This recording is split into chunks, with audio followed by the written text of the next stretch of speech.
ya no los hacen como antes. Estoy seguro de que escuchaste a alguien decir esto cuando habla de coches y otras cosas que tal vez incluso tú mismo pienses, pero ¿es realmente cierto que los coches antiguos son mejores y más fiables que los nuevos?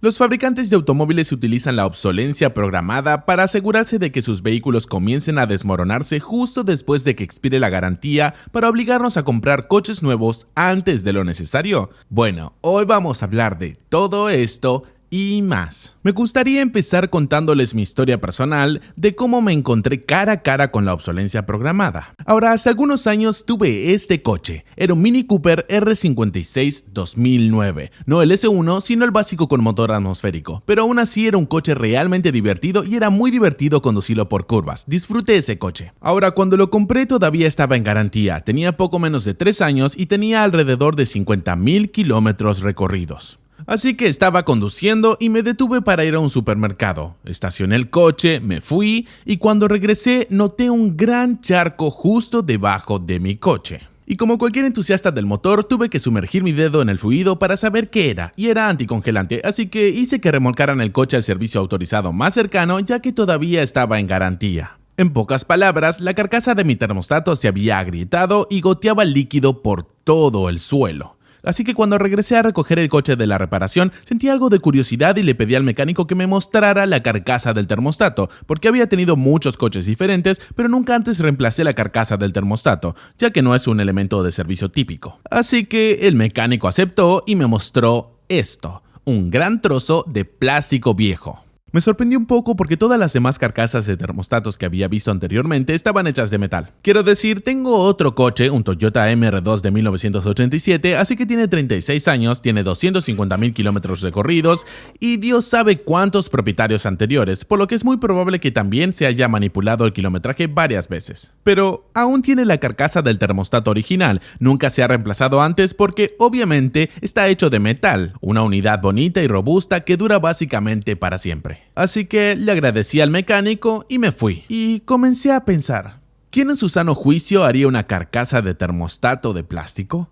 Es decir, está expuesta a muchos ciclos de calor y está expuesto a químicos, entonces ¿no es mejor hacerla de metal para asegurarse que no se desmorone? Quiero decir, es obvio que Peugeot/BMW, quienes diseñaron el motor de mi Mini, estaban ahorrando dinero al fabricar la carcasa del termostato de plástico. Este es un claro ejemplo de obsolencia programada, ¿verdad? Están haciendo cosas que fallan, pero en mi caso no les funcionó, porque lo tuvieron que cambiar gratis por garantía, o sea, el servicio pagó hasta el remolque, entonces en mi caso perdieron dinero. Curiosamente, al cabo del tiempo vendí el coche a un conocido, y unos 50,000 kilómetros más tarde, la carcasa del termostato se rompió nuevamente, por lo que era obvio que se trataba claramente de obsolencia programada. Simplemente obtuvieron los cálculos de la obsolencia programada un poco incorrectos en mi caso y falló bajo garantía, pero es obvio que es una pieza inferior que sigue rompiéndose, por lo que también es bastante obvio que los fabricantes de automóviles son malvados y ya sabes, nos están manipulando y probablemente también sean parte del esquema de control mundial de los masones y los Illuminati.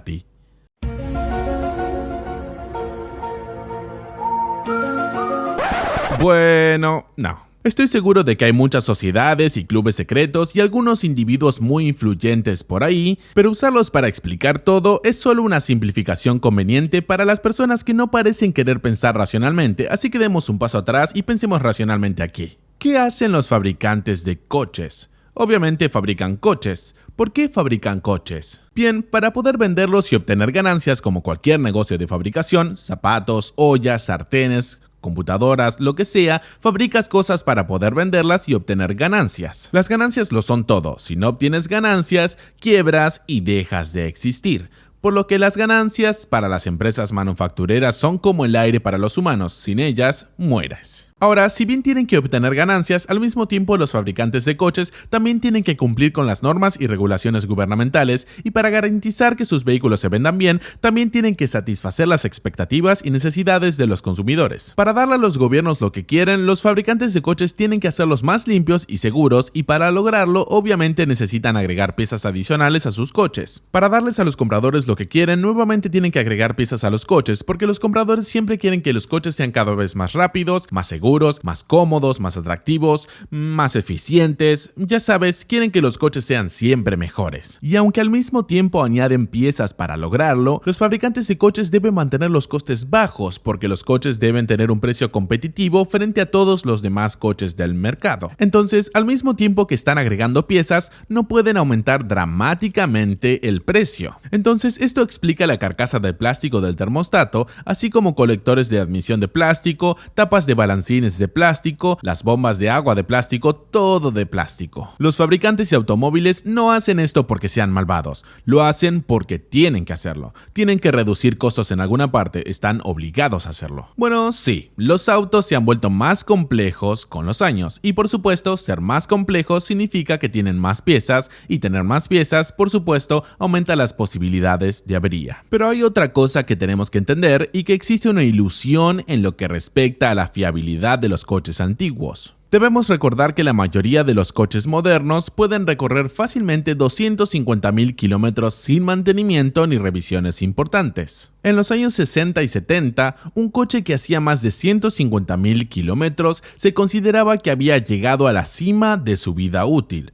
Es decir, tenían odómetros de 5 dígitos que volvían a cero cuando llegabas a los 100.000 kilómetros. Pero en los años 80 y 90, la tecnología y los controles de calidad se habían vuelto tan buenos que hicieron posible que los fabricantes construyeran máquinas verdaderamente memorables que parecen simplemente negarse a morir. Estos coches parecen ser indestructibles incluso 30 y 40 años después, muchos de ellos parecen estar funcionando bien y ya sabes, están en las carreteras acumulando kilometraje. Pero debemos recordar que muchos de estos vehículos son propiedad de entusiastas y excepcionalmente bien mantenidos, ya sea por la rareza del vehículo, el valor del vehículo, el apego emocional o cualquier otra cosa. Muchos de estos autos están excepcionalmente bien y reciben un mantenimiento constante para mantenerlos en condiciones de circular. Por ejemplo, la cantidad de dinero que tuve que gastar para mantener y conseguir que mi Toyota MR2 del 87 sea digno de conducir sería completamente inaceptable para un coche nuevo. La explicación más racional de por qué algunos coches de los 80 y 90 parecen indestructibles es que las condiciones eran óptimas para que fueran así.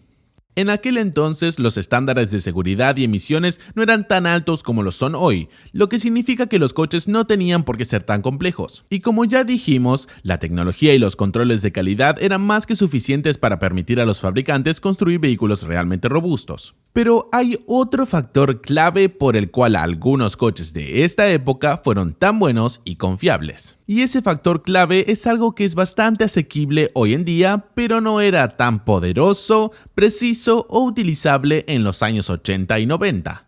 Y ese algo son las simulaciones por computadora. Entonces, ¿por qué son importantes las simulaciones por computadora?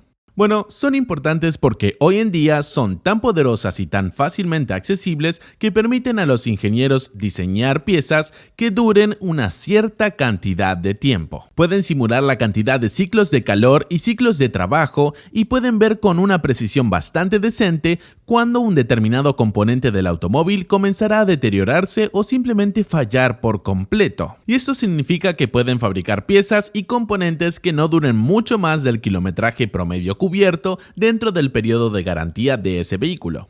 Ahora, en los años 80 y 90 esto no era realmente posible. La simulación por computadora existía, pero no era tan poderosa, precisa o accesible como lo es hoy. Consumía bastante tiempo y era compleja, lo que significa que no era rentable, por lo que los fabricantes de automóviles no podían usarlo en la medida en que se usa hoy. Y esto los obligó a ir a la segura. Obviamente no querían arriesgar la imagen de la marca al tener piezas que fallaran prematuramente, por lo que fabricaron piezas un poco más robustas de lo necesario para garantizar que lleguen hasta el final. Espera, ¿esto significa que hoy en día los fabricantes de automóviles son malvados? Ahora que tienen acceso a esta tecnología poderosa y precisa, lo están usando contra nosotros. Están utilizando la obsolencia programada para asegurarse de que nuestros coches empiecen a desmoronarse justo después de que expire la garantía. Bueno, déjame preguntarte una cosa. ¿Tú qué opinas? ¿Quién crees que está detrás de la obsolencia programada? ¿Quién determina cuánta obsolencia programada se pone en los coches? Bueno, la respuesta podría sorprenderte porque eres tú, y yo, y todos nosotros. Son los compradores de automóviles, porque los gobiernos pueden establecer estándares de seguridad y emisiones, pero los compradores determinan en última instancia lo que se vende bien. Obviamente nadie puede obligarte a comprar un coche y una vez que lo compras, nadie puede obligarte a venderlo. Esto significa que los compradores no solo determinan qué se vende bien, sino que también determinan durante cuánto tiempo conservarán algo, y esto es muy importante. Es importante porque como civilización todavía estamos en la etapa en la que creemos que las cosas materiales que alguien posee puede aumentar su estatus en la sociedad y su valor como ser humano. Y es por eso que la mayoría de los compradores de automóviles reemplazan sus automóviles con mucha frecuencia. Para muchos, los coches no son solo una herramienta, son un instrumento de disfrute, una forma de impresionar a sus compañeros y obviamente los fabricantes de coches lo saben. Los periodos de garantía no se establecen en base a alguna regla arbitraria, se hacen basándose en el número promedio de años que una persona conserva un coche. Y lo interesante es que los periodos de garantía prolongados no suelen llamar la atención. Cuando Kia presentó su garantía de 7 años, no se convirtió de repente en la marca de automóviles más vendida. Mucha gente sigue comprando coches con 3 o 2 años de garantía a pesar de que estos coches no sean más asequibles que los Kia. Y esto significa que la obsolencia programada que están haciendo los fabricantes de coches en realidad tiene mucho sentido. Recordemos, los fabricantes de coches se mueven por las ganancias, y eso está bien, al igual que todos los demás, así es como funciona nuestro mundo en este momento. Ahora, los fabricantes de coches solo son responsables y están legalmente obligados a reparar el coche durante el periodo de garantía, y también solo ganan dinero con la primera venta. Esto significa que hay 0 requisitos legales y 0 incentivos para que los fabricantes de automóviles fabriquen coches más duraderos y fiables de lo que necesitan ser. Desarrollar piezas de coches que sean más robustas de lo necesario sería un desperdicio, porque desarrollar piezas de coches robustas requiere más coste y más energía que desarrollar piezas de coches que sean lo buenas que tengan que ser.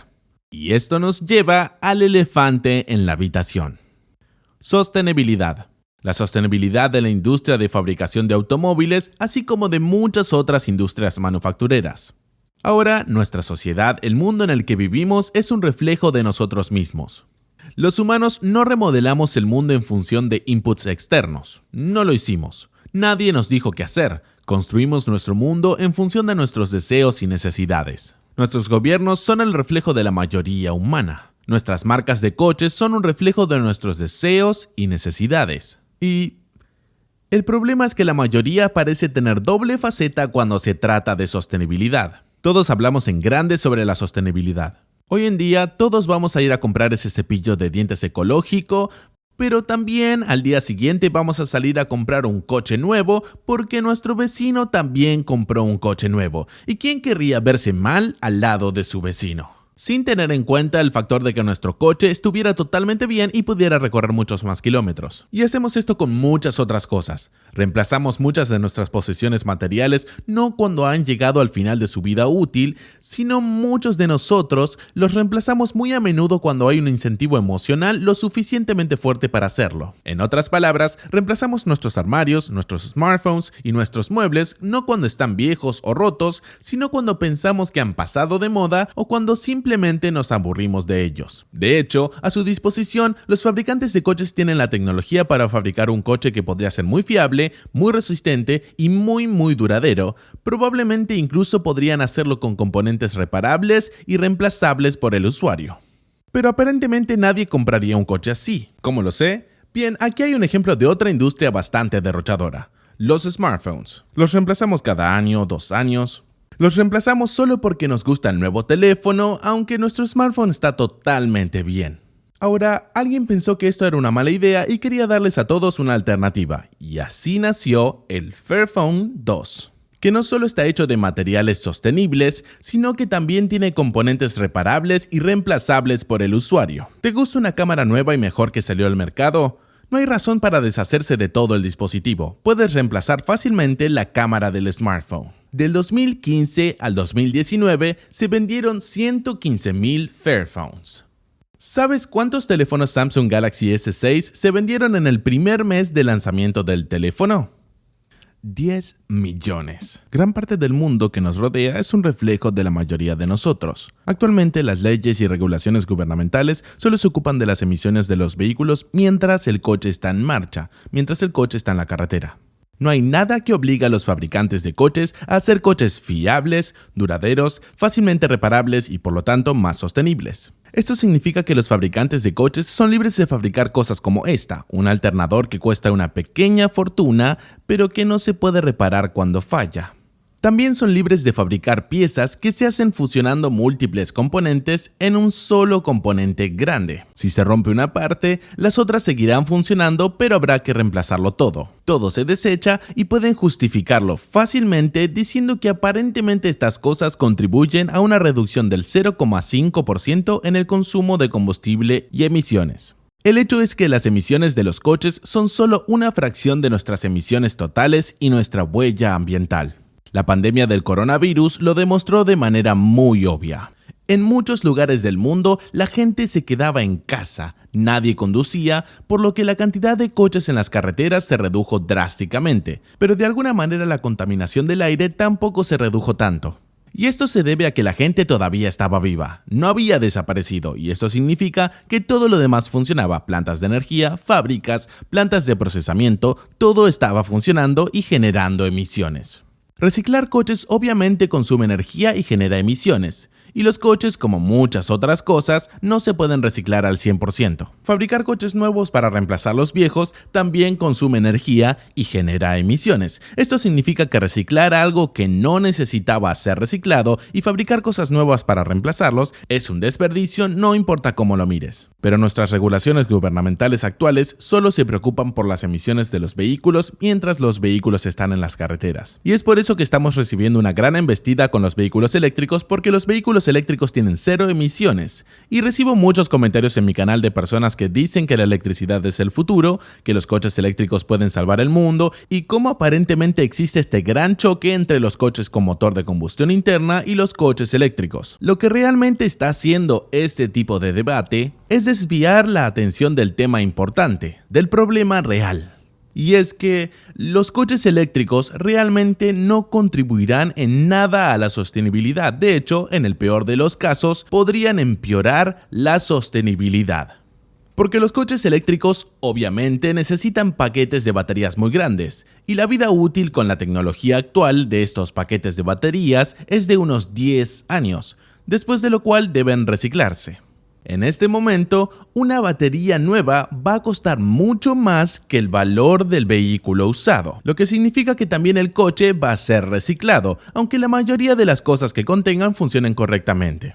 Esto significa que los coches eléctricos, tal como están las cosas actualmente, realmente no tienen esperanzas de durar más de 10 años. Y lo aterrador es que actualmente estamos reciclando solo alrededor del 5% de todas las baterías de los vehículos eléctricos. Por ejemplo, actualmente muchos países de Europa están dando incentivos financieros a sus ciudadanos para que compren vehículos eléctricos. Curiosamente, si retrocedemos 20 años, muchos países también estaban dando incentivos financieros para la compra de vehículos diésel, porque en ese momento se decía que los diésel eran en realidad más respetuosos con el medio ambiente que los de gasolina, porque los diésel producen menos CO2. 20 años después, el plan obviamente fracasó, así que esperemos que no se cometa el mismo error 2 veces. Intentemos resumir las cosas. ¿Es real la obsolescencia programada? Sí. ¿Es malvada? No necesariamente. Tampoco lo son los fabricantes de coches. Los fabricantes de coches están impulsados por las ganancias y deben estar motivados por las ganancias porque así es como funciona nuestro mundo actualmente. Si no están motivados por las ganancias, entonces dejan de existir. Y la obsolescencia programada es necesaria porque desperdicia energía y no es rentable desarrollar cosas que sean más robustas de lo necesario.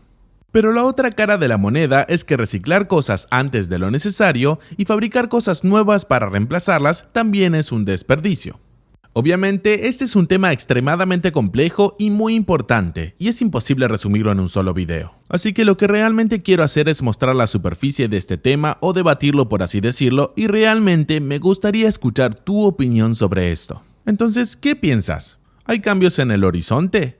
¿Seremos más sostenibles en un futuro próximo? ¿Los coches eléctricos ayudarán? ¿O estamos condenados y solo intentaremos arreglar las cosas cuando las consecuencias sean demasiado dolorosas? Así que déjame saber lo que piensas. Como siempre, muchas gracias por ver, nos vemos pronto con más cosas divertidas, útiles y tal vez un poco catastróficas en el canal de Driving for Answers en español.